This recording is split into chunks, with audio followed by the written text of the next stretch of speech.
administrations can drive the 2030 agenda forward, and what capacities do they need?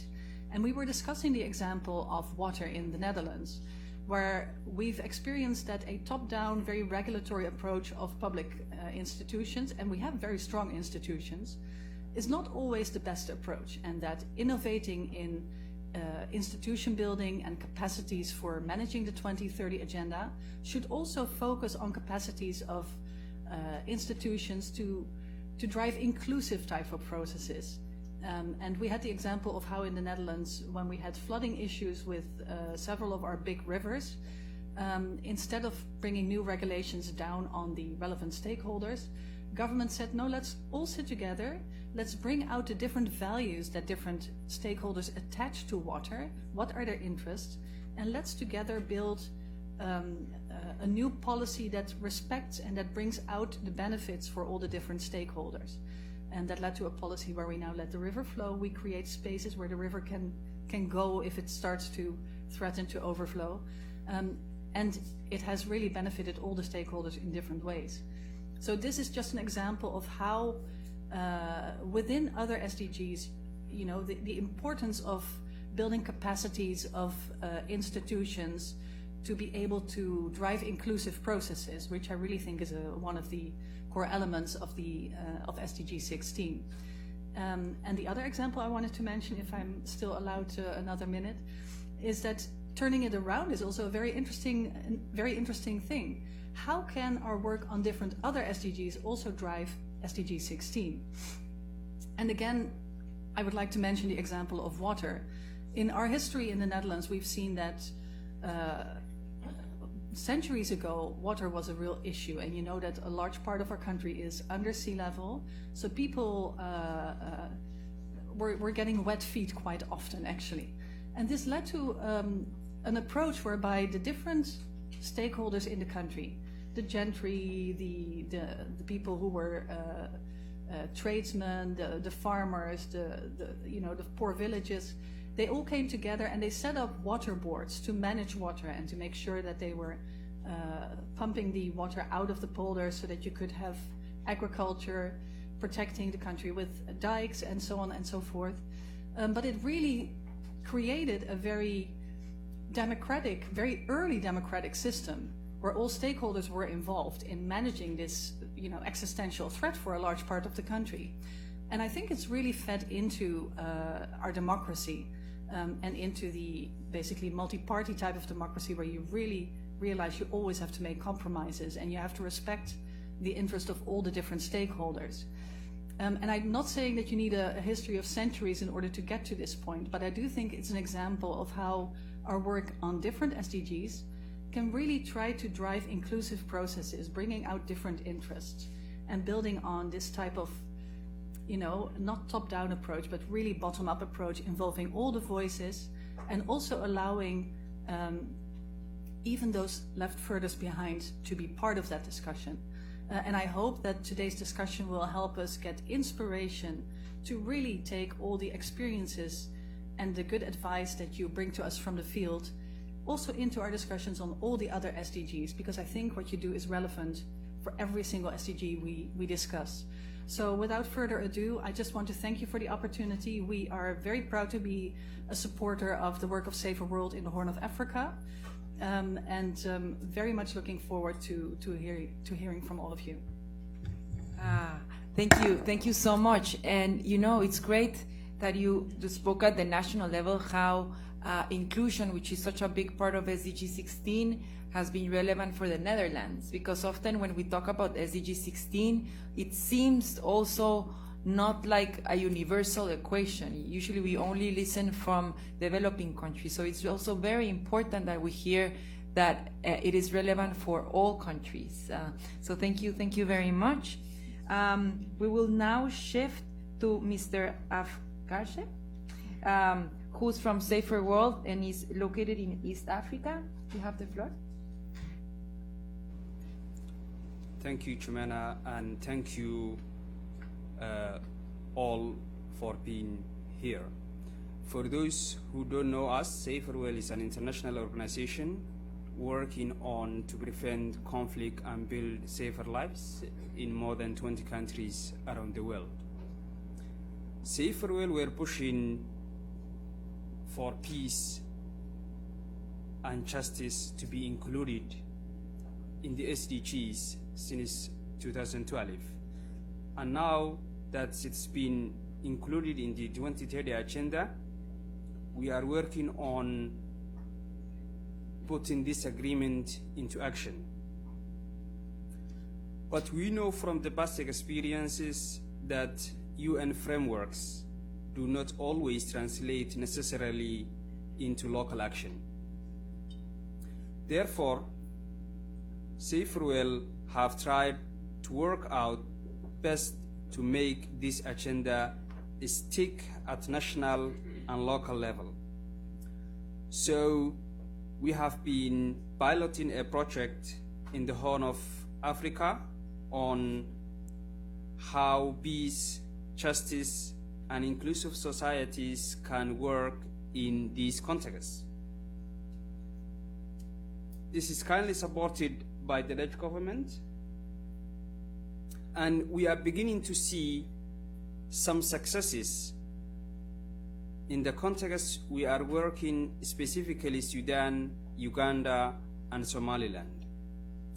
Throughout this work, number one, we have tried to look for ways to legitimize the SDGs through the national development plans. This provides a hook for us to work on the agenda at a national level. Number two, we have tried to build on existing experiences, capacities, and initiatives of the civil society organizations and government champions already working on these issues to see if collaboration between them under the SDGs banner can help mean they become more than the sum of their parts. Number three, we have raised awareness to promote and promote ownership within society so that the SDG can become nationally and locally owned. And finally, in order to push a new action on peace, justice, and inclusion through SDGs, we look for key advocacy moments like elections to try and push the SDGs higher up the agenda in country, which can lead to specific commitments. This blueprint is beginning to have some impact that shows how the SDGs can contribute to further justice, peace, and inclusive societies at the national level. My colleagues from Sudan, Uganda, and Somaliland will be able to share exactly how this is happening with their more in-depth examples. Thank you. Thank you. Thank you very much. Ms. Hassan, from the Somaliland Non-State Actors Forum. You have the floor. Good afternoon, ladies and gentlemen. Hopefully everybody can hear me. My name is Zainab. Hassan. I am from Somaliland and I work for an organization called Somaliland Non-State Actors. In this organization, we work in two main areas. The first one is to enhance the development of civil society through creating a better networking and coordination. And we also work on increasing the participatory role for civil society, especially the non-state actors, to have a space in decision making and issues concern the inclusion, peace, and security. For the last 2 years in Somaliland, we were working on increasing the awareness of SDGs, and we pushed hard for the SDGs to be included in the National Development Plan. But as we all know, the National Development Plan doesn't translate into actions. So therefore, we took initiatives to conduct consultations across the country on a national and a regional level. And from these consultations, we came out with key priority actions. As you might see in these reports that have been handed to you, and you would see how is the SDGs are relevant to Somaliland. I would like also to share some few success stories that we had through our advocacy for the SDGs. In terms of the inclusion and gender participation, for the first time, the Somaliland has approved 20% quota for women, and now the women will have 18 seats out of the 82, unlike the current parliament where we have only one lady inside the parliament, which is a success. So the other example we have is ending the FGM, and now that is approved by the religious leaders who were actually the main obstacle, and they came out with the reconciliations fatwa that will end this act. We also had the success in ending the violence against women, where both houses, the lower house and the upper house, and the president approved the sexual offense bill. In terms of the rule of law, we actually started consultations with the civil societies, and we came with the key priorities. Access to justice is something very important for the Somalilanders, and lucky the Chief of Justice in Somaliland saw and recognized our effort, and now himself is working together with civil society to create a strategy where the civil society will have a significant contribution in the justice. This might seem a very success comparing to your contest, but this is, and we have actually a long way to go. But this shows how the SDGs work in Somaliland, particularly the SDG 16+. Thank you for your time. Thank you. Thank you very much. And I would like to reiterate, these are not small achievements. I think this is precisely what I think the global community needs to hear. These type of examples on the ground that then can help guide the policy discussions here. Dr. Suleiman, you have the floor. You come from the University of Khartoum in Sudan. Yes, Welcome. thank you. Thank you. Good afternoon, everybody. My name is Abdelhamid Elias. I work for the Economic and Social Research Institute of the University of Khartoum. SDGs 16 lies at the top of the development agenda in Sudan because of the prolonged civil war that persisted to drain the scarce human and economic resources of the country and people. As you know, my country has been facing civil war since its independence in 1956. As such, SDG 16 remain the most or the key development agenda. With support from UNDP, Sudan has identified SDG 16 as one of the 3 priority areas for Sudan, together with promoting gender equality and promoting or enhancing agricultural productivity for poverty reduction. In Sudan, we have been working jointly with Safe World to raising awareness about SDG 16 through addressing key challenges facing realization of this important goal. In this respect, one of the most important initiatives was organization of a multi-stakeholder workshop on SDG 16 last month. The most important outcome of the workshop were, number 1, initiating a multi-stakeholder dialogue on SDG 16 by bringing together representatives from the government, CSOs, and academia. Number 2, identifying 3 key priority areas pertaining to SDG 16, which include access to justice, building culture of peace, building transparent and accountable institutions. Number 4, proposing the formation of a permanent multi-stakeholder dialogue on SDG 16+. It is also important to mention some of the key important challenges that need to be addressed in the future. The first challenge is fostering multi-stakeholder dialogue on SDG 16+, and the related issue. Number 2, raising awareness of people at local level. Number 3, helping non-stakeholders to set actionable SDG 16 plus priorities. And finally, building the capacity of civil society organizations to be more active in realization of SDG 16. Before I conclude, I must admit that SDG planning framework has helped in addressing these important development challenges by bringing together a wide range of multi-stakeholders who have been working separately to address the issue of peace, justice, and institutional capacity development in Sudan. Finally, I would say that we still need to find ways and means to support the inspiration of people as reflected in the 3 priority areas set during the last workshop. In this respect, the support of the international community remains a key element in responding to these priorities. Thank you. Thank you very much. I think that these presentations really highlight how the 2030 agenda can be used as a platform, a neutral platform, to bring different stakeholders together that before perhaps they wouldn't come together.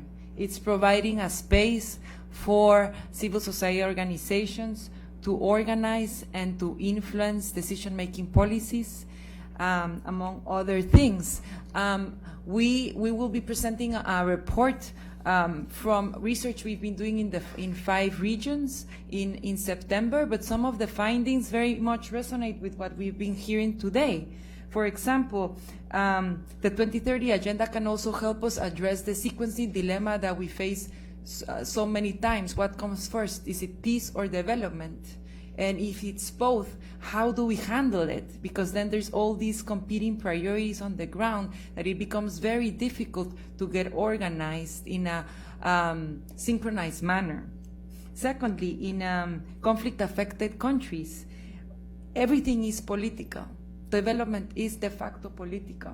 So how can we help make the 2030 agenda become a new social contract between state and citizen? Can it be that? Can it help build that bridge between citizen and government? And thirdly, can it help us find ways to reduce corruption? We've noticed in our initial research in the regions that corruption has been plaguing both developed and developing countries and has really eroded the trust in citizens. So how can the 2030 agenda help us with some of those challenges? So we are now passing to the interactive part of the session. We have prepared 3 guiding questions for you that are on the screens. I know that there are many people listening, so for that I'm going to read the questions. Does the 2030 agenda provide a useful blueprint to link sustainable development and peace at the national level? 2, is the 2030 agenda supporting local actors to expand access to justice, promote the rule of law and inclusion? And 3, are there risks that the SDG 16 agenda is co-opted by forces working against the spirit of the 2030 agenda? If so, what is the best way to respond to these challenges? I feel that question 3 needs a little bit of explaining, which means that when we were adopting the 2030 agenda, the geopolitical landscape was very different than it is today. So how can we work to achieve this framework despite or in spite of the different geopolitical trends that we're seeing today? So I'm holding the globe, we're holding the globe together. And once the 3 minutes are up, I'm going to hold the globe. And this is a very subtle sign that you have to wrap up, because I want to give every one of you the floor. And I also want to have some time for the audience to interact with all of you. So Ambassador Hoshino from Japan will kick off the discussion. Thank you. I was not that prepared, but I'm very delighted to be here. And, I like this exciting setting. And, well, those are very legitimate questions, and I think you know, the first question, does the 2030 agenda provide useful blueprint? You know, this is which, you know, everything is not perfect, you know, so that of course this is a useful. If there are some problems, why don't we make the best use of this? I think this is a starting point to think about. And what else? You talked about the competition between, you know, the development on one side and the peace on the other hand. But what we need is both. So, and why those two doesn't work together? Sometimes, you know, I ask to myself. Usually, we have a problem of ego, you know, in ourselves. You know, what we are doing is more important than others, and other things the same way. You know, the other things that what I'm doing is better and more effective than others. But on the ground, what we need is both. So, from my Japanese perspective, what we need is a kind of respecting what the others are doing, or to harmonize. You know, the harmony is a kind, you know, idea that the Oriental culture treasure most. So is to bring those together, you know. So respecting and harmonize, you know, what they are doing, I think is the best way rather than talking about the competition. Finally, I'd like to emphasize another concept, human security. I have a colleague from UN side, Human Security Unit, Melnas. You know, one of the basic message of the SDGs is to leave no one behind. But I think we need to find another concept which to complement the leave no one behind. That is idea, what happens, what do we do when people are left behind? See, that human security is an idea to help people who are left behind. So in that way, you know, the leave no one behind as a goal, that's a very important one. But at the same time, we may find an avenue or the tools to help it from the peace direction, or to the development side, or from the human dignity side, you know, to try to help people who left behind. That's a human security idea. I think those are the very important mechanisms. Other than that, I think we can do it in a very innovative way. Thank you very much. Thank you so much. And I think that your pragmatic approach, that we can think that the perfect is the enemy of the good, as we know. So thank you for these remarks. Cristina is next. I have to tell you there's no list of speakers. So if you want to speak, please raise your flag like this. I've been just counting with the brave courage of my colleagues, but there is no list. So please, when you want to speak, just raise your flag like that. Cristina, thank you. Thank you, Jimena. I come from 1 year in Lebanon, so really on the ground and working and living in a neighborhood where there was war in Lebanon. It was a Shia neighborhood. With the war, it became a Christian neighborhood, and now with the war in Syria, it's becoming a Sunni Syrian neighborhood, and that in 20 years. And in this neighborhood, I was committed with an organization that decided that everybody is welcome, regardless of the religion, regardless of the nationality, regardless of the social status. Just that, to have people in the hugely complex history of Lebanon that agree to work together and say everybody is welcome, is building peace at its core. But they didn't only do that. They also agreed to put their service for those that are the poorest and the weakest in the neighborhood. How are we attentive to them? How do we work with them? And so from that experience, I would like to answer a couple of the questions, because there are many and little time. So how is this agenda useful? First thing to say is that the SDGs, and I fought to have this agenda for 5 years, it was my job. It is a political agenda. So it is useful if governments agree to use this agenda, and if governments put means of implementation into the agenda. Otherwise, trying to sell the agenda at the local level, at grassroots level, is really useless, because for peace and social justice and inclusion, the human rights agenda at the local level, grassroots level, is more useful for very many reasons. It resonates much more with the organizations. It is there to stay. It's not a 15 years agenda, and it is a legal framework, and we have agreed to it. So, but to come back to the SDGs, what is missing? And I say it from my experience. I saw people suffering. I can't describe, but I also saw an environment crashing. And I also saw how these people had to live in trash and how the Mediterranean, that is a common good, is being polluted, because with 1.5 million refugees, a 4 million country can't deal, that went through war and destroyed all the institutions, can't deal with the most common thing, that is dealing with the trash you produce.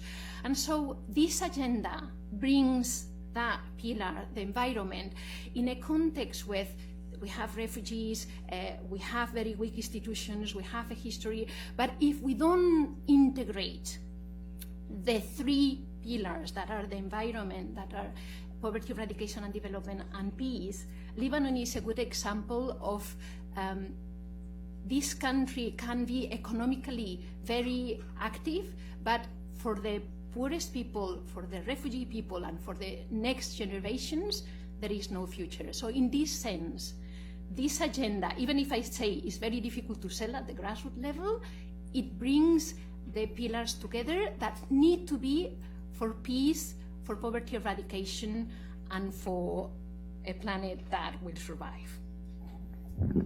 Thank you so much for this really insightful comment. One of the reports we just published is on Lebanon and the SDGs and how it's kept stable despite the war in Syria. How has it done that, and how can the SDGs help transcend the sectarianism aspect? So thank you, Christina. Who else would like to speak? Jairo and then Mustafi. Let me jump to the opportunity, and let me move away from the questions and respond to some things that have been already addressed, please. because I think that the conversation is turning interesting. I think that two things that I picked up. First, politics, right?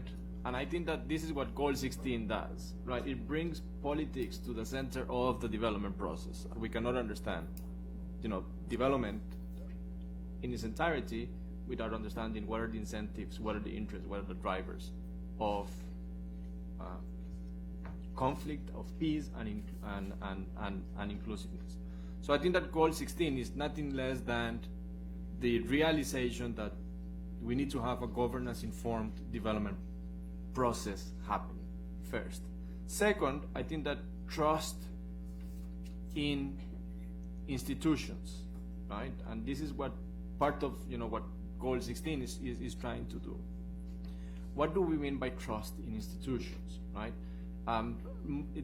With the advances in technology, we keep seeing this, right? It's easier for citizens to know what is not working than to appreciate what is working.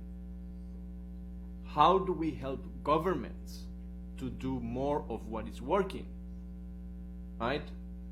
And not in the, or how do we help governments to do more of what is working that is in detriment to helping non-governments to visibilize what the government is failing to do, that adds to this lack of trust in government, right?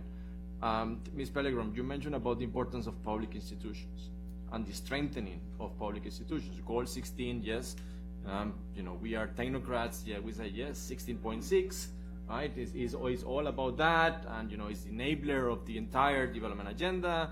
And yes, we can go to the sector level. For water, you need strong public sector water institutions. For education, you need strong ministries of education, and for health and, you know, blah, blah, blah. But then how do we do that?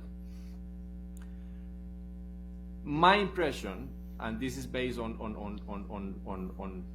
several analyses that has been done, is that unfortunately, because of this lack of trust, we tend to retrieve from working with public sector institutions, right? There's a very famous review in post-conflict situations. The UN responds to strengthening core public administration functions. We found two major conclusions. The UN at large is doing too little, too late, and not only, and the second conclusion is that was not only too little, too late, is that what has been done was not really suitable to the context, because we were ignoring the politics and we were trying to implement this best practices approach. What happens in the Netherlands on water issues has to work in Sudan, because, you know, it has been proved to work in Netherlands, right? Just an example, I'm not saying, right? You know, just an example. So how do we move away from that? You know, and I think that, you know, that's, I think that has to be part of, part of the discussion. You know, how do we merge these? So when I hear questions like, you know, are the SDGs working? Yes, they are working because they are nothing differently than, you know, countries have been doing for the past, 500 years. Right? Now, what we are trying to add is a framework, try to strengthen that functionality. But the question is, right, it's twofold. The trust that we have to place, and how do we recuperate the trust, right? Now, what is an effective institution? I would like to challenge somebody to tell me, what is the definition of an effective institution? It's hard, right? But when you see one, then you can say, yes, this is effective institutions. So how do we move with that, right? And the strength of the institutions will come from the inside. Most of the time, it will be most difficult to bring that strength from the outside of the institution. But just are my 2 cents for the conversation. Thank you, Jairo. I think this is really good. So we are adding 2 more questions to our discussion: how to build trust, and what is an effective institution? What does it look like? Mustafi, please, from Human Security. Thank you. Yeah, thanks. Actually, I suppose maybe building on what you said, which is about how do you recuperate the trust, both within, I think from the communities to the United Nations, bilaterals, and also the governments, and then how to do it. And I would say, actually, I come from, as Ambassador Oshino said, from the Human Security Unit. We've had a trust fund that has been doing this integrated, multi-sectoral approaches for very, very many years. And so we do have a lot of experience on what now has become the 2030 Agenda. And one of the things that I would like to highlight is that we really have to be very careful not to look at the goals as standalone objectives. I think, unfortunately, we continue to do that, even though in the preamble of the 2030 Agenda, it is explicitly highlighted that none of these goals can be achieved without the other goals, as, of course, relevant to the context in which we find them. So from our sort of experience, of course, we're coming from the human security lens, and of course, human security sort of presents this breadth of what it means for a person to feel secure in sort of every aspect of their life, whether it's social, economic, political, community, so on and so forth. And so what we do is we really look at what is for people to feel, secure, which I think is also the whole objective of 2030 Agenda, that you live in a society in which you have the sort of aspirations of development, aspirations of resilience, so that again, something crisis doesn't hit and you lose all of the development gains that you have, and you of course live in peace and stability, so that you can get to those sort of objectives. So we start with looking at the needs and vulnerabilities on the ground. So I think, as it was mentioned by the Permanent Mission of Netherlands, really I do think this bottom up. I really do think that at the end of the day, the UN, governments, and also the agenda is accountable to people. We have to be able to show that we are actually making a difference in people's lives. We're not just making goals for the sake of some checklist that we can say, well, we did goal this and goal that and the other, and therefore we have succeeded. I think at the end of the day, it really does come back to how people's lives have been impacted. And so there I would say that, what becomes extremely important is even looking at the SDG 16, the root causes of conflicts are not conflicts, are oftentimes many other things. It can be natural disasters, it can be exclusion, it can be, for example, Liberia was socioeconomic. The Arab Spring, the upspringing in the Arab region was also food security. And water actually, and all of these other factors. So I do think that, again, because initially when it was spoken of the SDG 16, it was very much within that goal. And I do think that, we really need to look at different entry points in which we can come in order to achieve, the SDG 16. And so I would just like to say that, what we really need to do is really to kind of move away from the silos, which remains a big problem in the UN. Believe me, as I said, we have over 13 years of experience. It still is very hard to get the UN system to work together, let alone to get other actors on board with the UN. So I think we need to come up with frameworks and tools, and human security is one which can be expanded upon, but I'm sure there are other tools, which they are truly multi-stakeholder, UN and non-UN.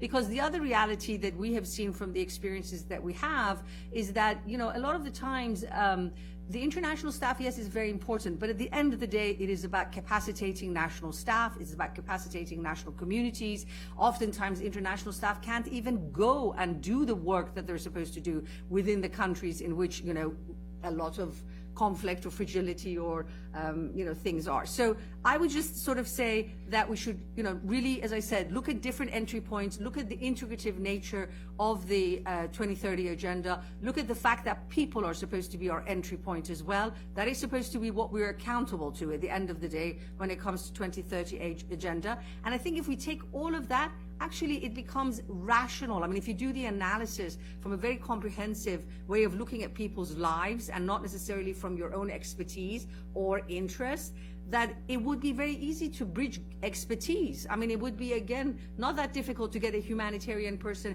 to come sitting next to the development person, because at the end of the day, the community in which you are working in has humanitarian needs that have to be addressed, but also is hungry to get out of the humanitarian assistance sort of framework and go towards the aspiration of peace and stability and a future in which they can see their children grow and have all that they, all of us aspire to. So on that note, I will stop.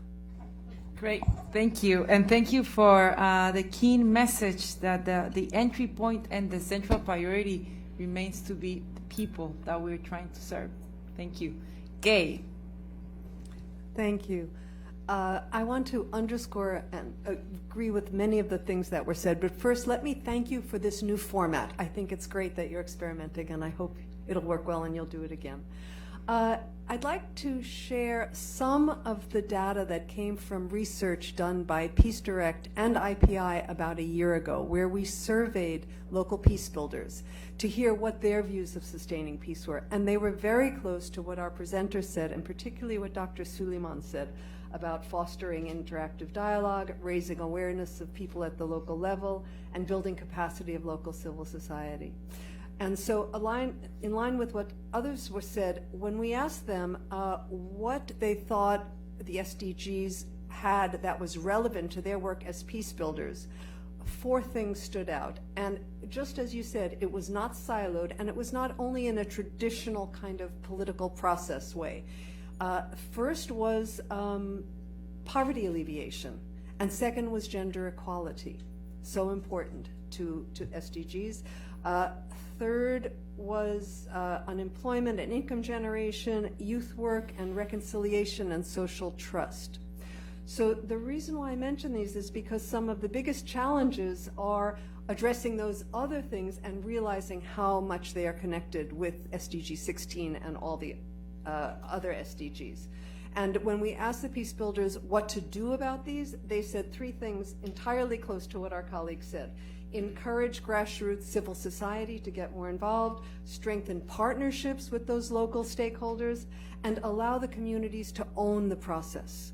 It can't be that the international community kind of sells the ideas and they are bought, but really they have to emerge from local civil society, and so their visions are empowered about what a sustainable peaceful solution would look like. Thanks. Great, thank you so much, and thank you so much for bringing that last point on ownership. I think that is a key message that we all need to hear and be reminded of. Ms. Ellie, and then David? Yeah. Thank you. Yeah, and I would also like to echo what some of the statements just made. First, I represent an organization that is itself a network of peace building and conflict prevention organizations around the world.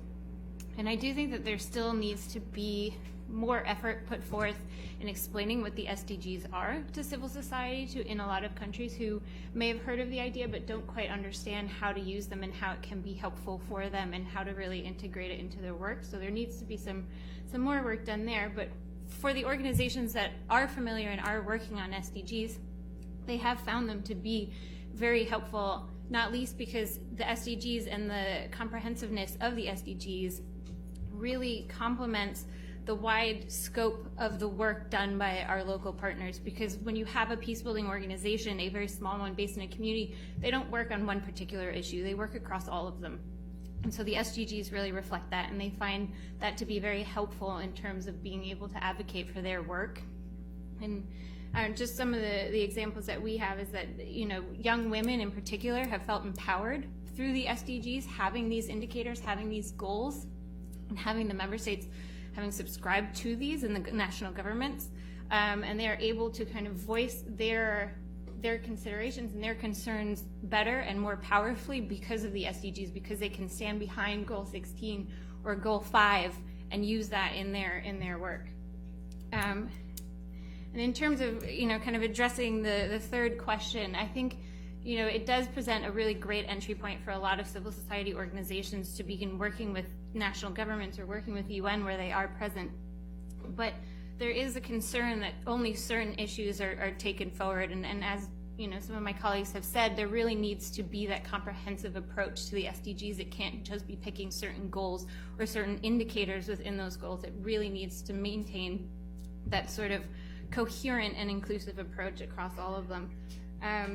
And I think I'd also just like to say, and you know, in where the SDGs have been helpful for civil society to get in the door and to be more included in these processes, the geopolitical landscape, as you mentioned earlier, has meant that there has been an increasingly or a shrinking space for civil society in a lot of these processes. And I think that's something that we really need to watch moving forward and really push to make sure that there is that space for civil society to continue working with all of the stakeholders on SDGs and on SDG implementation.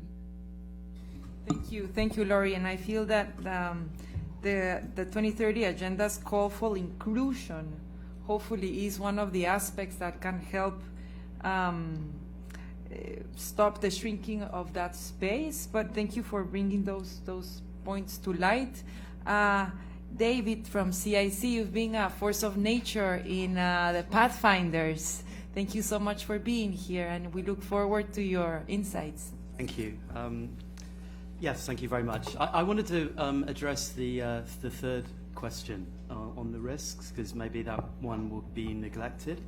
I think we obviously do face very real risks. You said we're not in the same world that we were in when the SDGs were agreed. We're arguably not in the same world we were in yesterday, even. And that's not just because my heart was broken by the World Cup results yesterday afternoon. So I really feel that this is part of the fight back, and I want to talk a little bit more about those risks and how we respond to them.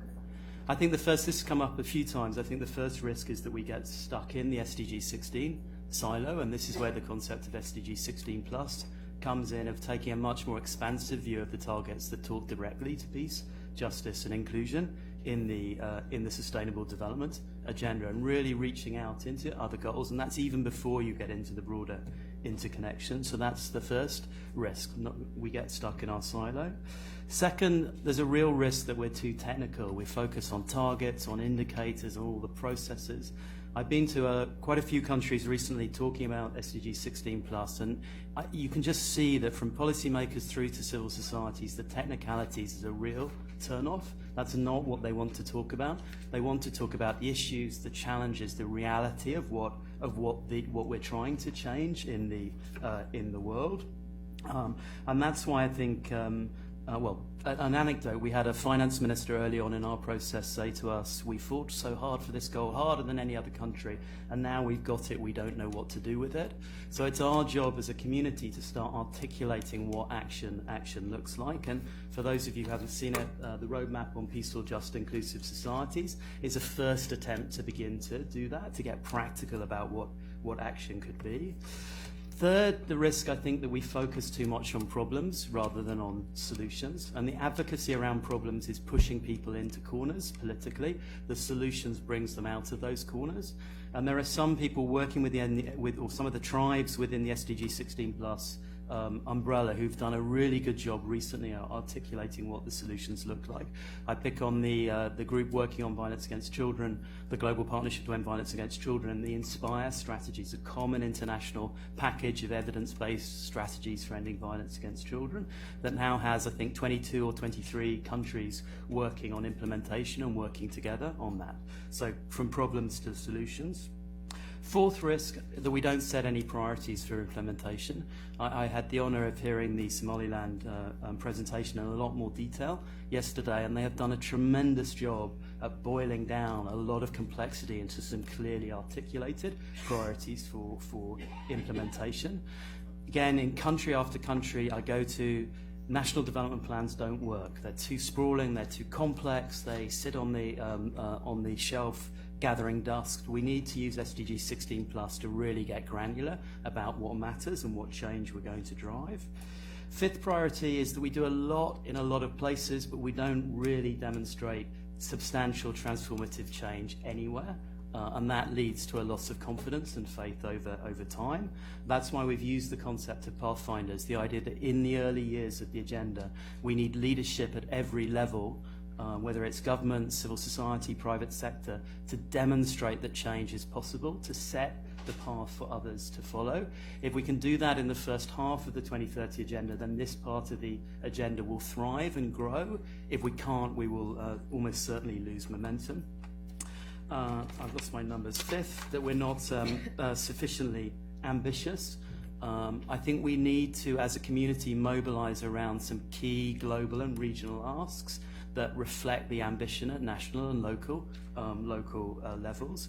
As an example of a community that's done that, I think, quite successfully, I'd say oceans. They've mobilized around plastics, and they've really put oceans onto the front page as an issue that people are genuinely talking and debating about.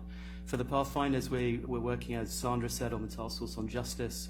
I'm sure Coco will talk about that in a minute. We also think there's a massive opportunity around 16.1, which says we're going to significantly reduce all forms of violence everywhere. And clearly the agenda around social, political, economic inclusion is an area where we should be developing some really big asks. And finally, the final risk is that we fail to mobilize as a community. We're many, many scattered ships out on the water. Many of you have heard me use this metaphor before, but we need to come together as a fleet. And our big opportunity is over the next year. In July next year, we have the HLPF on SDG 16, also SDG 10, a real focus on inclusion at ministerial level. And then in September, for the first time, heads of states, heads of government come together to review the agenda as a whole. So what we're saying as a community, or beginning to say as a community, I think, is that this is the year to stand up for SDG 16+, to stand up for peace, to stand up for justice, to stand up for inclusion, to work together and make sure that we have a big bang in July, and then we take the greatest hits of that to the heads of state and heads of government in September, make a lot of powerful new commitments to implement, and then set ourselves on the way to achieving measurable, demonstrable, transformative change by the end of the second four-year cycle in 2023. And if you're interested in that, we have a meeting, a side event, but not a panel, a drinks really, and an opportunity to celebrate and make a promise and a commitment for the future on Monday evening. It's the 16th, SDG 16+ on the 16th, so please come. Thank you. Thank you so much, and thank you for addressing the question on risks. I think those are really, really great comments. And I'm wondering, I mean, we've heard twice that national development plans don't work now.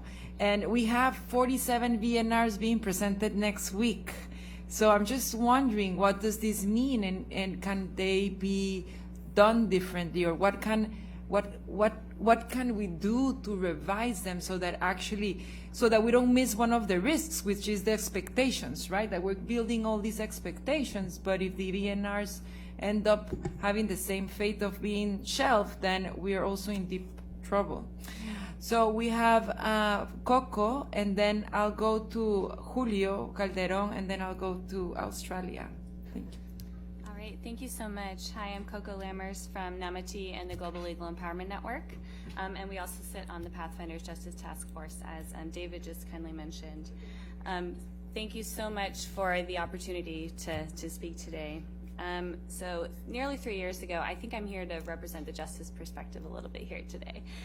We were so excited that justice was finally included in this ambitious agenda for the first time in an international agenda. So excited. And I have to say that, through these questions, progress has been made a little bit. One of the most effective things that we've seen has been including national justice commitments in global open government partnership commitments, and also through their national action plan processes. And there have been a few examples of incorporating some of the SDG ambitions into national justice sector plans, but those are far and few between. And, these national examples are so small in comparison to what holds this agenda in place and keeps evolving based on geopolitical trends, which a number of us have mentioned today. For example, the U.S. was a really big player in, taking this access to justice agenda forward, and, after 2015, and now there's a new administration, and this focus has been shut down, and actually the agency overseeing this agenda has actually been shut down. So why is this? So we recently surveyed our network. We do an annual survey with them every year, and we asked them, what are the major challenges that you're dealing with? So I just wanted to share those with you all here today. First, the lack of financing coming to support the realization of these goals is real. This is particularly true for those working to advance grassroots access to justice and legal empowerment efforts. And actually 60% of the community reported that last year they had to make cuts or will not be able to operate in the next year. And actually 78% said that their funding worsened over the past year. So it's a real challenge. Secondly, the shrinking of civic space, which has been mentioned already. This is a trend. And also people carrying out this work are increasingly coming under threat. And in the survey, actually 68% of respondents said that they were threatened for carrying out legal empowerment work in the past year. And actually last year's World Bank World Development Report reiterated this, at saying that governments can and actually are using language of the law to be more regressive. And unfortunately, the SDGs just have not helped yet turn this narrative around. But in the spirit of solutions, there are a couple of options to kind of look ahead and think forward. So one, on the financing, we have an opportunity to bring more philanthropic and targeted funding into the space to grassroots justice actors and grassroots actors as a whole. Thinking of new ways to support non-traditional actors, not just NGOs, as these groups are often getting co-opted and targeted at the moment. This will also help address some of the power imbalances that have been mentioned a little bit already today. We need global leadership to step up, fill the vacuum, and in the justice sector we currently have a space for that. So in prioritizing the justice commitments of the SDGs, whether that is the likes of the Netherlands or Scandinavian countries among others, we'd really appreciate the opportunity to take this forward through kind of a leadership lens. And then, continue to build the evidence case through initiatives like the Pathfinders Justice Task Force on how to fund this agenda and protect those who are carrying out this work. And then lastly, in the spirit of what David was mentioning as well, mobilization. Actually, 96% of this community said they wanted to get involved in something to mobilize around SDG 16. And so we've recently launched a new campaign, Justice for All, to really mobilize to fund and protect grassroots justice defenders in this space. So just to say, the community is excited, they want to do something, and we look forward to working with you to make equal access to justice for all in this entire agenda kind of work collectively for all of us. Thank you. Coco, thank you so much. And you bring a very important aspect, which is funding, which hadn't been mentioned yet, and it's a crucial aspect of it. So thank you so much. I hope others are able to bring some ideas to that aspect. Julio from Impact 2030. Alejandro, but that's okay, no worries. Sorry, Alejandro. Yeah, actually, it's the perfect introduction, because I was going to speak about funding. So basically, I'm from Colombia, and it's a country that has been through 60 years of conflict, right? And if we leave politics aside, what has happened really in the last 16 years we had 8 years where the conflict ended in a way, right? And then another 8 years where the peace was signed. So looking in 200 years, that's the result, that's the end result. So really, if we had 60 years of conflict and we have this opportunity to consolidate peace, the only way we can do it, of course, SDGs align and everything, but it's only investment in those rural areas, investing in agriculture, investing in the last mile, really. And that investment in the case of Colombia, we're talking about $30 to $40 billion gap. Colombia as a country doesn't have $30 to $40 billion. So the private sector needs to jump in, and it needs to be in a private-public alliance way. What we're trying to do, actually, on Monday we have an event with Concordia in Colombia with the new elected president and other parties.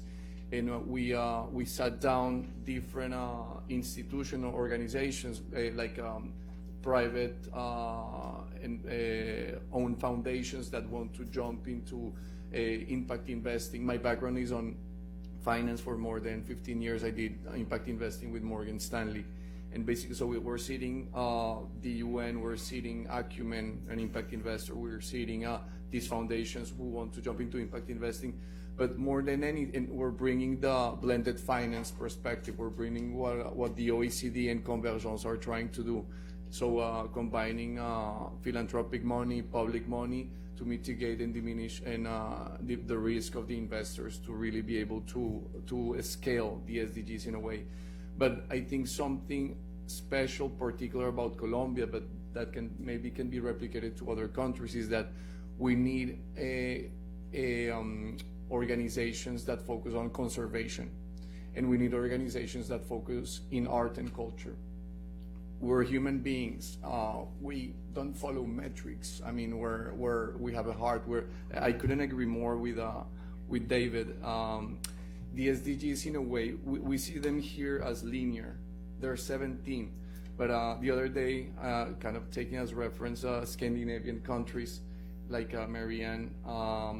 So the Stockholm Resilience Unit came up with Donuts Economic, and it's a different way to look at the SDGs. And everything starts with collaboration. That's SDGs number 17.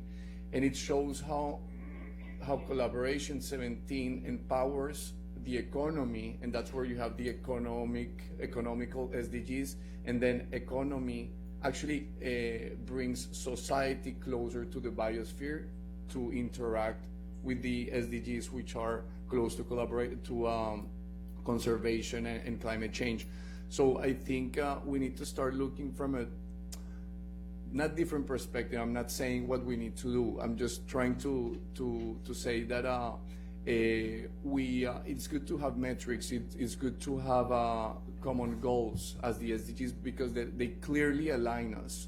And 16 is so important. So what I would say is definitely investment is needed, but investment in such important long-term things as arts and culture, as conservation. I'm going to give an example. Like I was at the Nobel Peace Institute the other day for a gender equality event that was organized by Fifth Element Group. And basically, I had the opportunity on Saturday. It was the day before the event, and then I sat down and I had a beer with a student, and he was a 17-year-old student. And he was a dancing student, right? He was a dancing student in Oslo, and we started to define what art meant for him in a philosophical way. And I gave my inputs, he gave his inputs, and I said at the end of the day, you know what? People around us at the bar are having conversations, but this is what life is about. We're trying to define something so important and so close to our hearts as art. And at the end of the day, I said, this is a developed economy, because the government, they're paying for your education in arts. That's the gap we have, in a way, with a country like Colombia. Colombia doesn't have the means to invest in arts for their students. And we need to remember that art heals, right? And that's one way to look on how to really invest in a post-conflict and consolidation way, like a country like Colombia. Thank you. Thank you so much. Not only you touched upon finance, but you also touched on a very important aspect, which is the UN has usually been only looking at half the piece, which is the conflict drivers, but you're bringing the positive peace aspects. Building identity through culture and through arts is part of the equation that we've been missing by only focusing on conflict. So thank you so much. David, you're a great diplomat, you're also a musician, so I think this is a great a great segue to your presentation. Instrument you play. I was going to say thank you so much, Amanda, and now I'm regretting I didn't bring my harp along. It would have, I'm sure, amplified my comments. Look, thank you so much for inviting me to be part of today. And I really, from my point of view, here in the Australian Mission in New York, it's always so valuable to hear field experiences. It's just a privilege because I think Jimena said it right. Abstract is the name of the game often in the work that we end up doing here in New York on these issues. And so actually, even a conversation like this helps to connect the global and the local levels, which is ultimately what's going to be required for any of this to mean anything and lead to any real change. And I think one thing that actually jumped out from what Mr. Afkashi said before, UN frameworks don't necessarily translate to change on the ground. We've seen that over many iterations. I think my point is we need to move to a place where that's not the case anymore. I mean, that is the challenge, actually, is making sure that those frameworks do translate to change on the ground. Otherwise, we're sort of wasting our time. So I think, obviously, this is the sort of caveat that's always there, is that the key actors on all of these issues will always be national governments and civil society. And it's certainly been useful from Australia's point of view to have to produce its national review on SDGs, on all the SDGs, reflect on the work we're doing on democracy and inclusion and so on. And I think one of the cliches we hear here a lot about is lessons learned. It actually does provide, because nations are putting up their different experiences, it actually does provide some sort of base for lessons learned, or at least for trying to find examples from other countries that might be useful to go into. But having said that, my focus always is on what are our levers here in New York and what can we actually change. And the levers that I have the most access to and that we have the most access to here are actually on the international community and the UN. How to try to make sure that they get somewhere with these frameworks that we've generated. So on question 3, actually, the reason that piqued my interest particularly is because I think one of the key challenges is actually benign neglect. It's not these other forces, it's actually that we've done all this work on these frameworks and then we keep going around in circles talking about the frameworks and not making sure that they translate through to something that changes on the ground.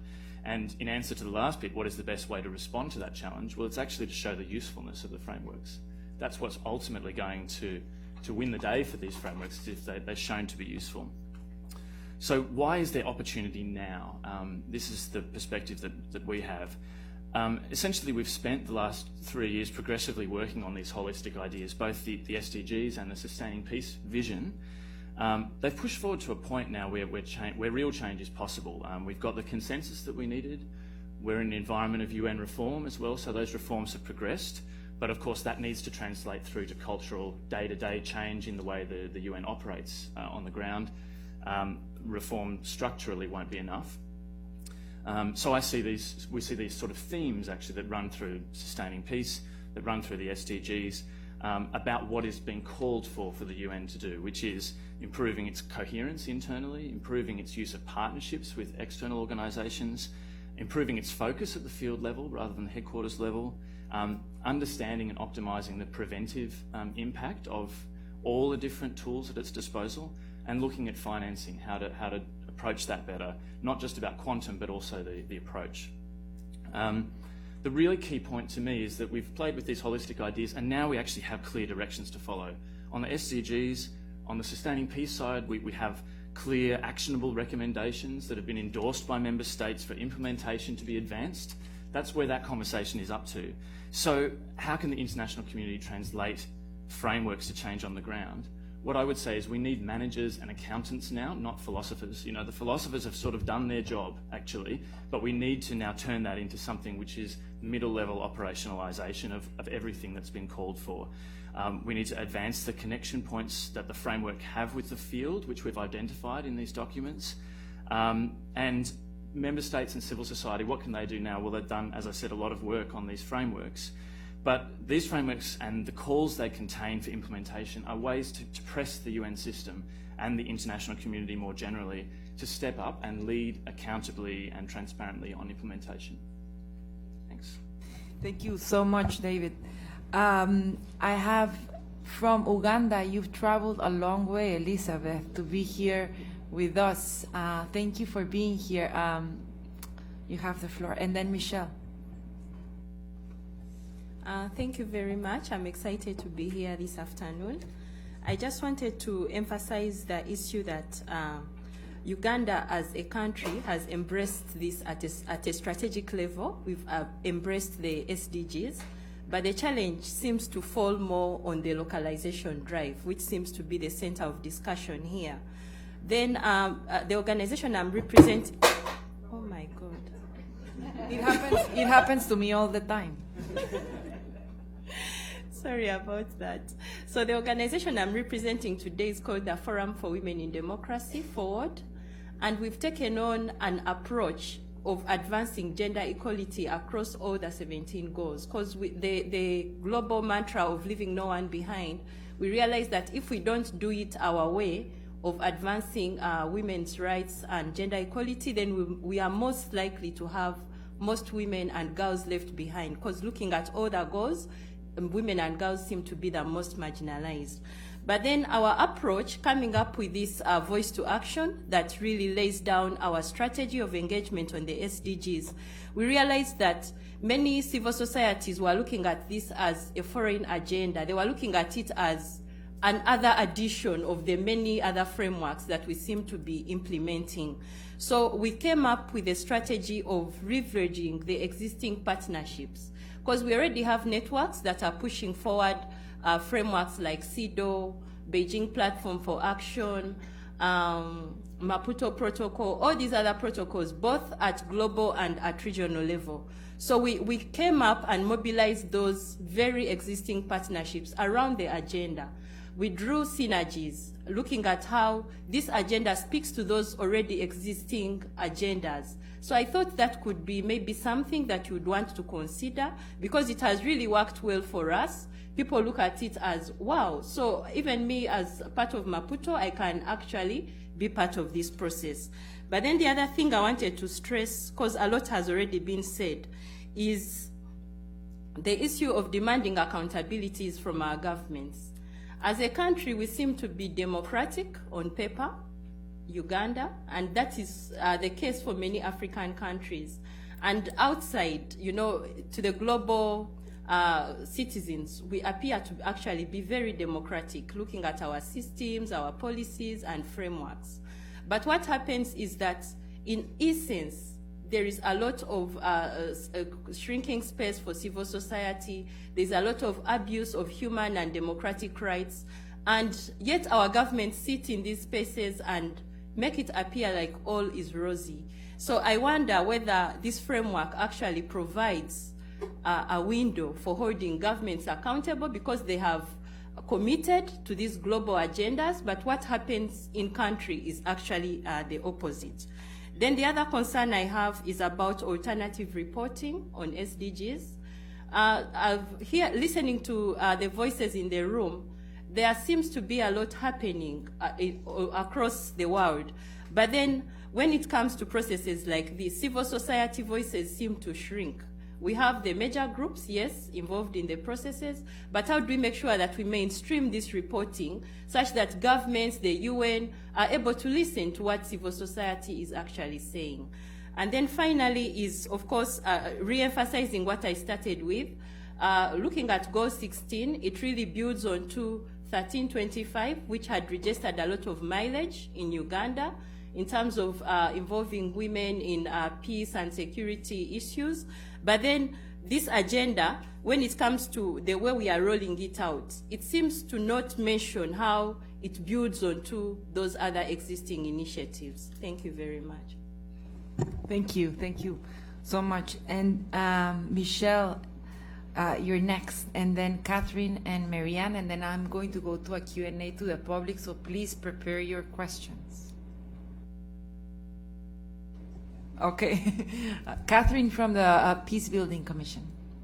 Great, thank you. It's an absolute privilege to be here. I've been in the UN system for 5 weeks, and I spent 14 years before joining the UN in the private sector.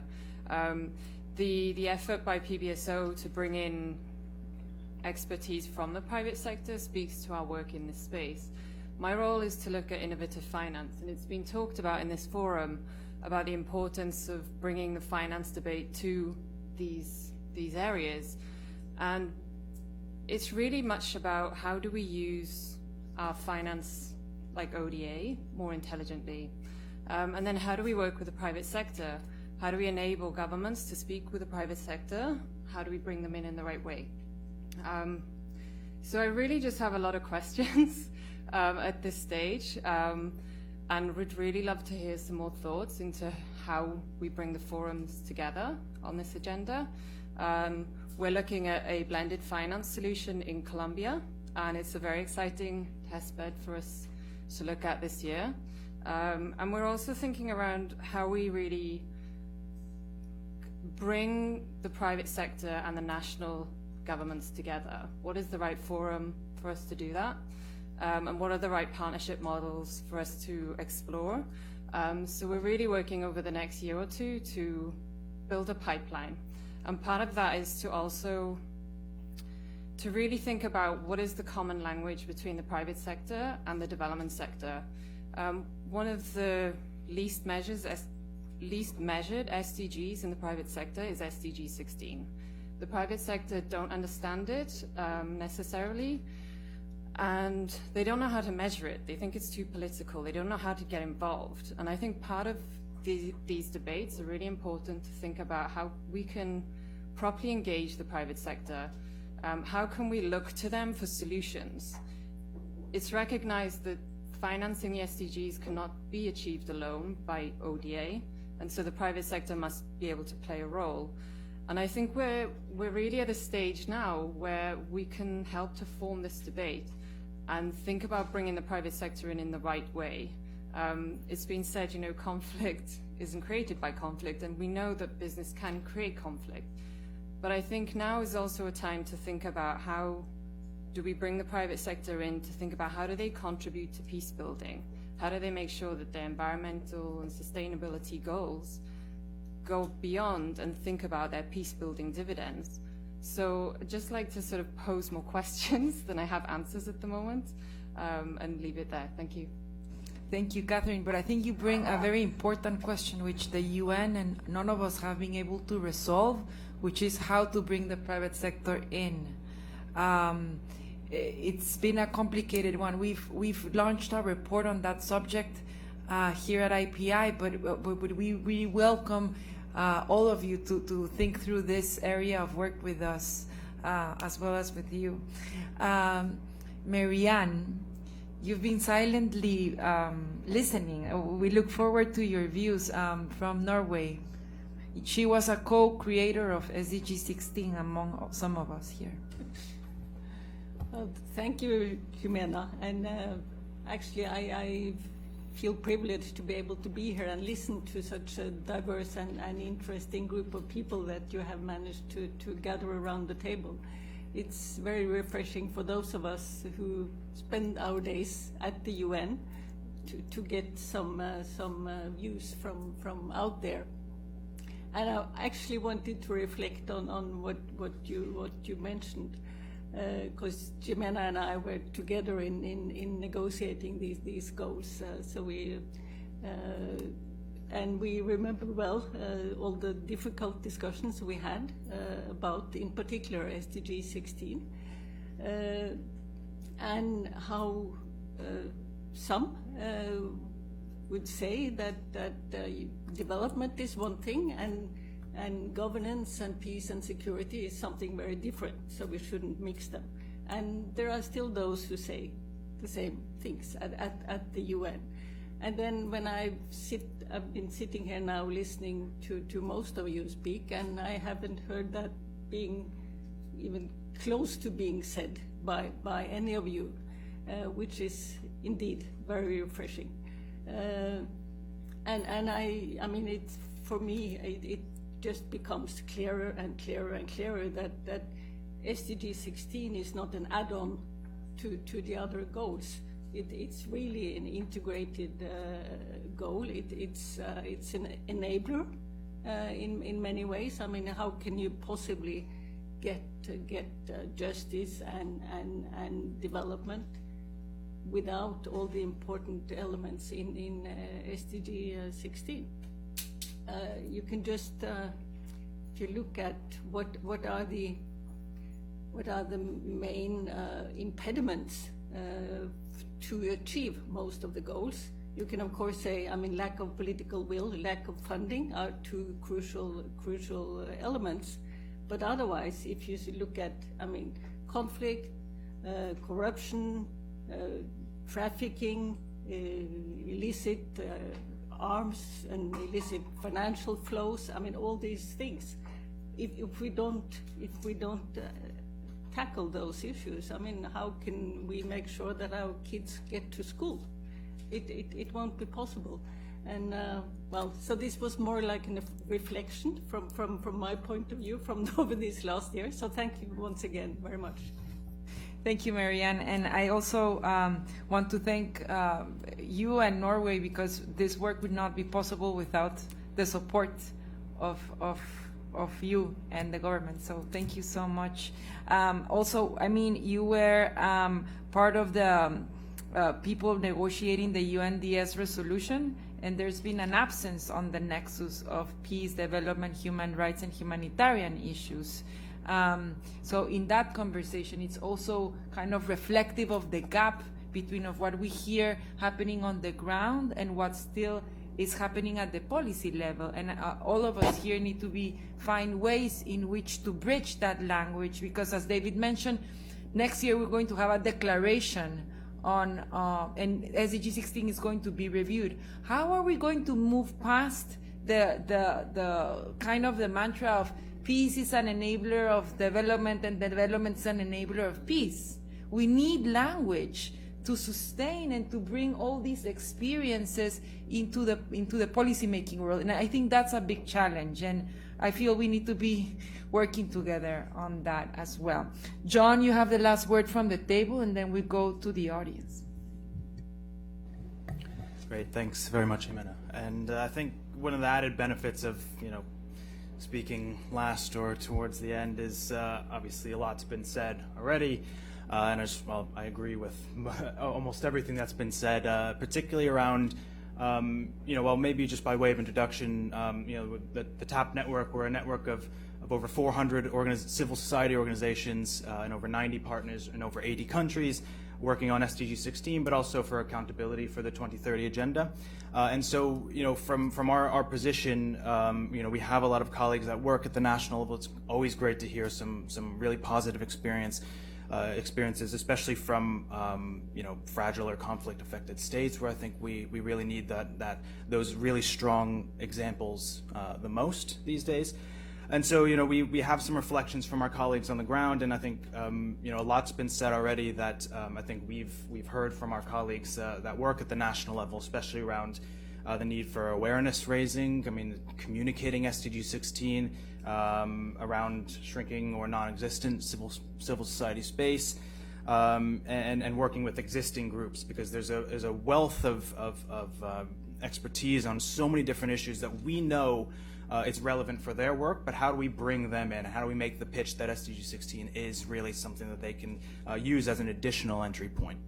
And so I think it's, admittedly it's tough sometimes to communicate some of these issues. These are admittedly really abstract, it's been said before, they're very nebulous issues. There's a lot packed into SDG 16, and I think from the kind of the nerdy perspective, I always enjoy these conversations, but how do we bring it down to colleagues that work at the national and the local level? I think is really important. And so I think, speaking of the nerdy side of things, I think going on to talking about data as well is also it's a huge challenge for SDG 16, but I think it's also an enormous opportunity.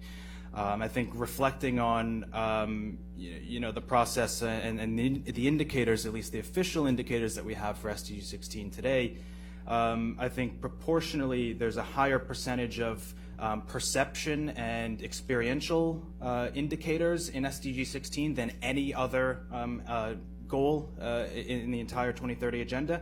And I think that's a huge opportunity. I mean, for us, that's an opportunity to promote accountability to citizens by governments. I mean, we're literally asking, we're literally collecting data, and we're literally asking citizens how they perceive progress, how they experience service delivery in their own contexts. I think 16.1 has an indicator on the percentage of people feeling safe walking around where they live.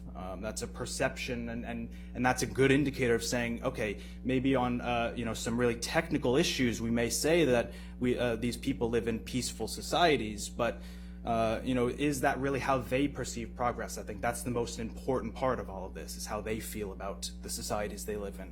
16.6.2 is on experiences of people's last experiences of public service delivery. And again, that's literally asking colleagues or people, how do they perceive or how do they experience service delivery itself? And again, it's a huge opportunity for us. And I think on top of that, I think it's an opportunity because it also requires us to collect and utilize non-official data. So data that comes from not just governments and national statistical offices, but data that comes from independent civil society groups or research institutions like Transparency International, for example, for measuring progress on corruption and bribery, their Corruption Perceptions Index. I think there's a huge tool for us to take advantage of, and it begs the question, do we necessarily want governments to self-report on the effectiveness or their inclusiveness of their institutions and how they're doing on those fronts? And I think for us, I think the question would be no. I think we would like to have alternative perspectives on that front as well. So again, it's another opportunity to use additional sources of data and expand the scope of how we measure progress against these issues. So it's a big opportunity. But of course, the challenge is data collection is very technical. It's very expensive, especially when you're talking about collecting survey-based data. It's not easy, and again, it is very expensive. And so I think one of the reflections from our side is that we need additional investments in data, in government data, but also independent sources as well. And I think obviously it's going to be a huge challenge for us when we come to the HLPF in 2019 and countries come with their VNRs. I think it'll be a really interesting, frankly, an interesting opportunity to see how governments are reporting and how they're bringing that data to the table and almost in a sense setting those baselines for us going forward. So again, I really appreciate having these experiences and having these discussions, and I look forward to having a lot more of them in the lead up to 2019 and the HLPF next year. Thank you, John. Thank you so much. Colleagues, we have a few minutes left. Are there any questions from the audience?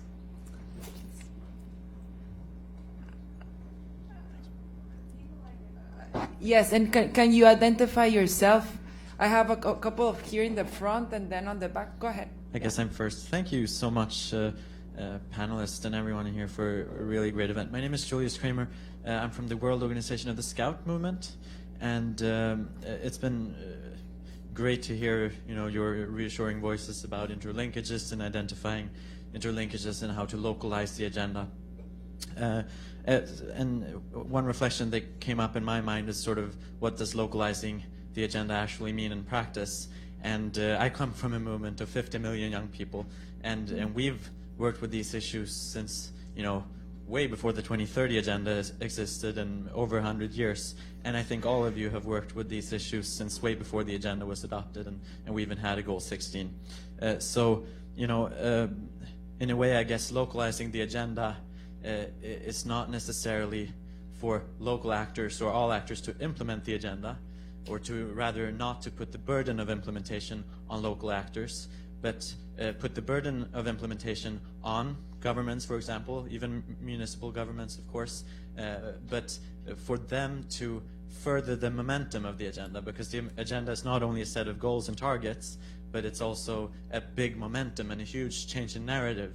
And how do we make sure that the burden of implementation is not put on those who have done this the longest, who have the expertise, but that they are recognized as the motor for us to progress, and that the burden of implementation is put on actors who actually have a responsibility in international law to do this. So essentially, how do you, the panel, feel that we can help maximize the momentum for these actors, primarily local actors? Thank you. Great. More.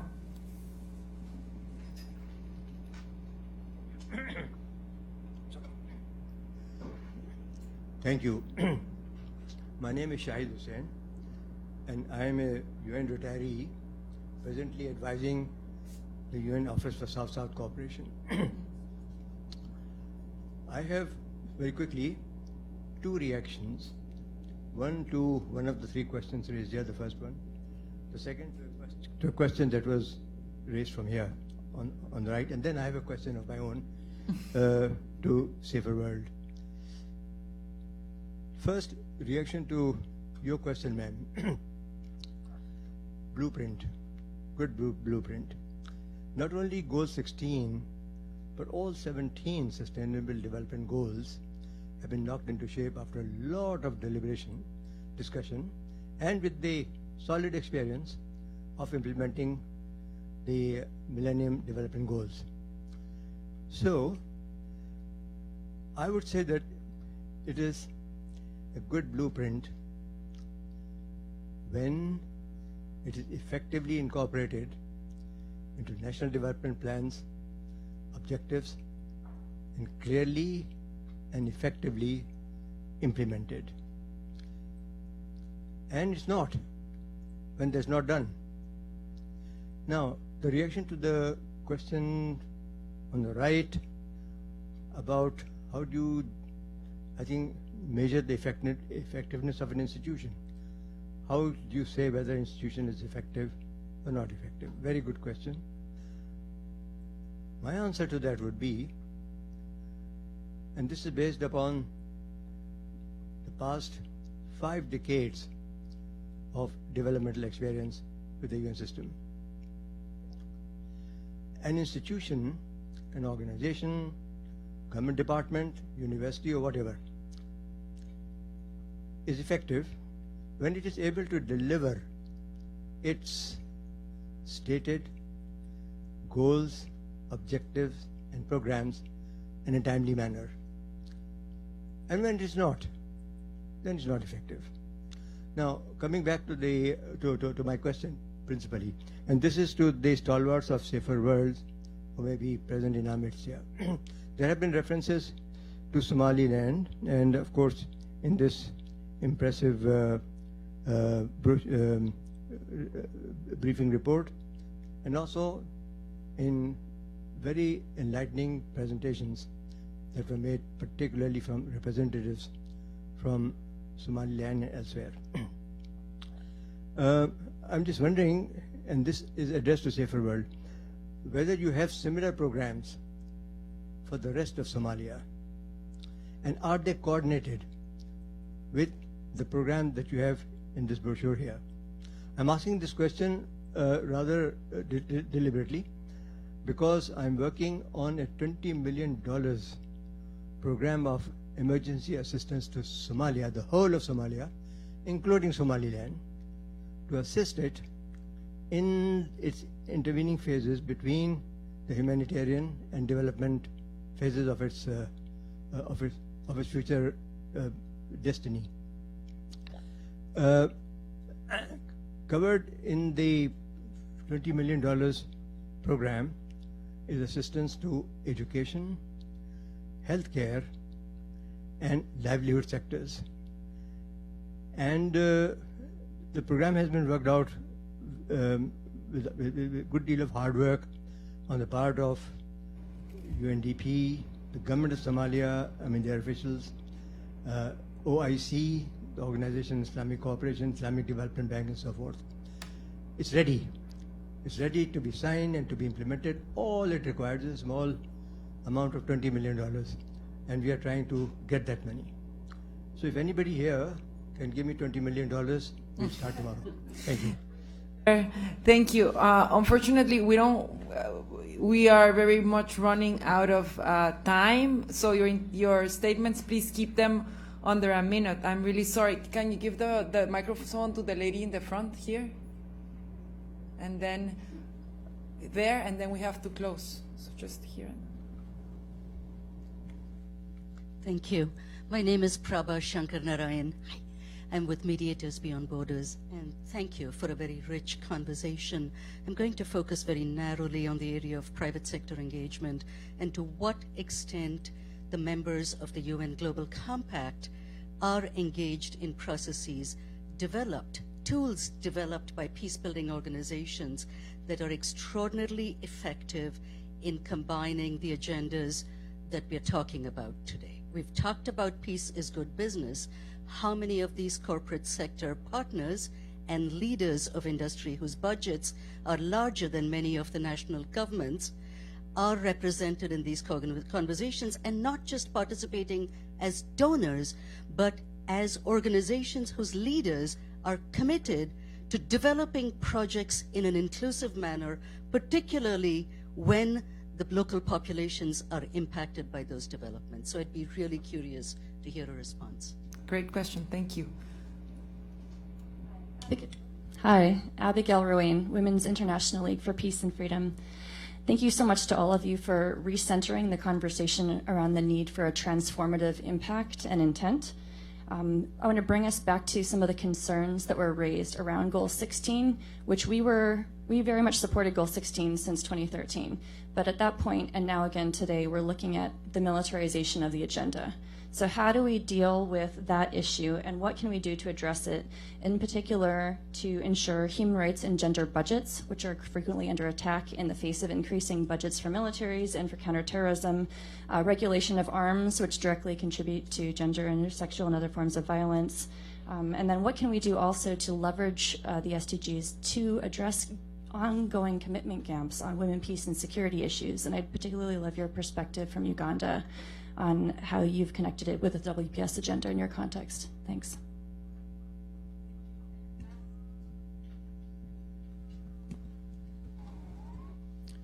Thank you so much for the opportunity. My name is Camille Ibrahim Kugu. I'm coming from Sudan. And actually, I really want to appreciate the panelists and the discussion. I just want to come back to a question, Ms. Chair, when you say which one is should go first, peace or development.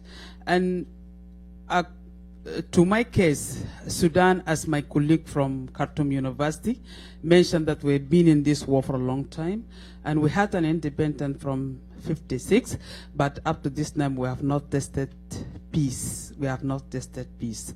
So maybe this could work with the other countries, but for us in Sudan, according to my perspective, peace has to come first, because we have closed areas where people cannot access, and if people are not accessing other areas, how can people work on development?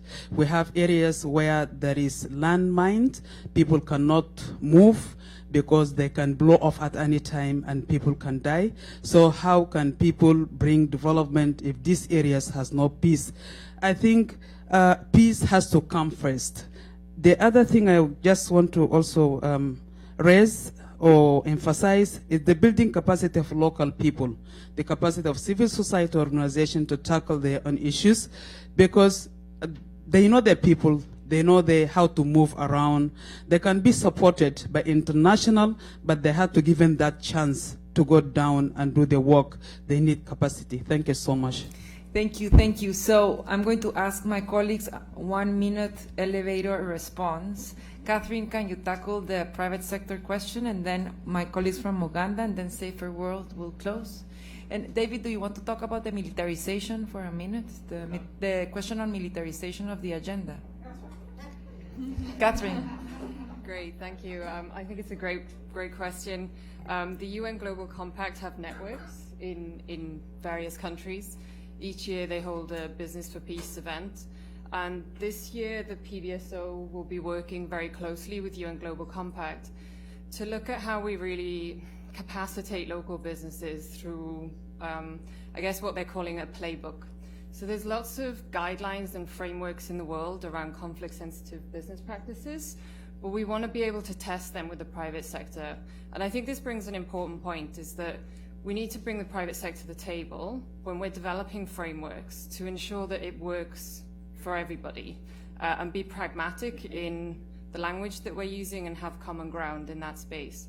So that's some of the work that we're doing, and that also feeds quite neatly then into some of the financing conversations as well.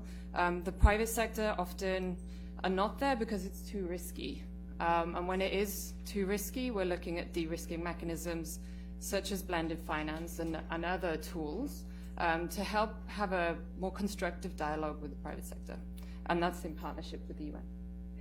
Thank you so much. Elizabeth? If I had the question right, it was on how we mainstream gender in the agenda. Well, as an organization, we've been spearheading gender-responsive budgeting, working with grassroots community champions that we call village budget clubs. These people engage with the budget process right from formulation until it's passed. And even after it's passed, we have post-budget dialogues where we try to monitor how the gender priorities have been integrated in the budgeting process. But also in developing this voice to action, we looked at several agendas. Usually before an election, different citizen groups come up with their priorities that we call citizen manifestos. So we had one which was the women's agenda, but also the people living with HIV/AIDS, those with disabilities, they have their particular manifestos. So we looked at all those, and this voice to action clusters the issues into 4 major clusters: socio-economic development, and political development, and then organizing for development. So it looks wholesomely at the issues and integrates gender. Thank you. Thank you. And last, the question on Somalia. Thank you very much. Saferwell is also working in Somalia. We had program is on governance. We had program is working on elections.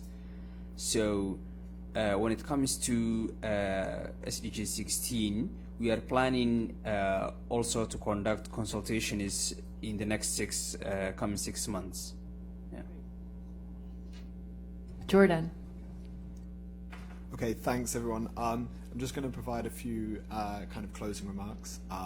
They would be a lot more upbeat had the football result been different yesterday, so you're going to have to accept my somber tone.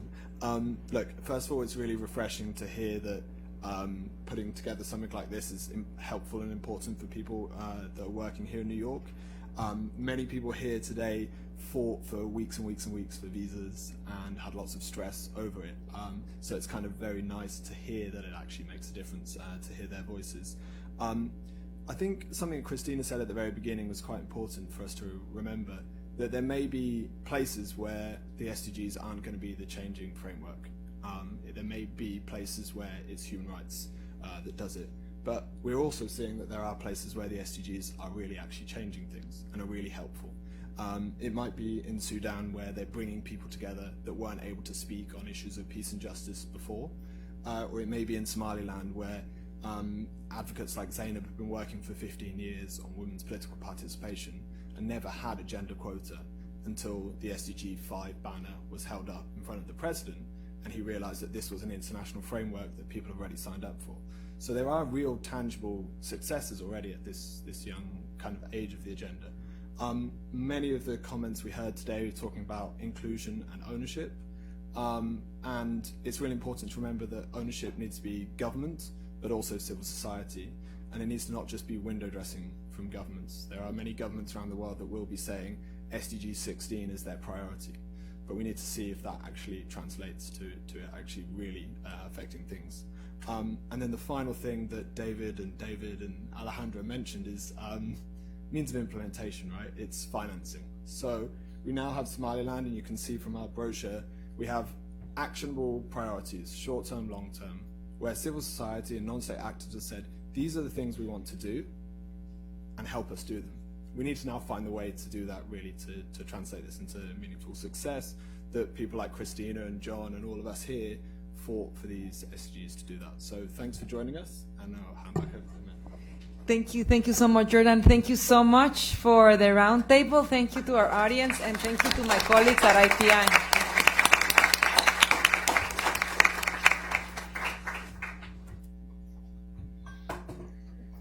Make up all that data stuff on the fly, right? Yep, literally.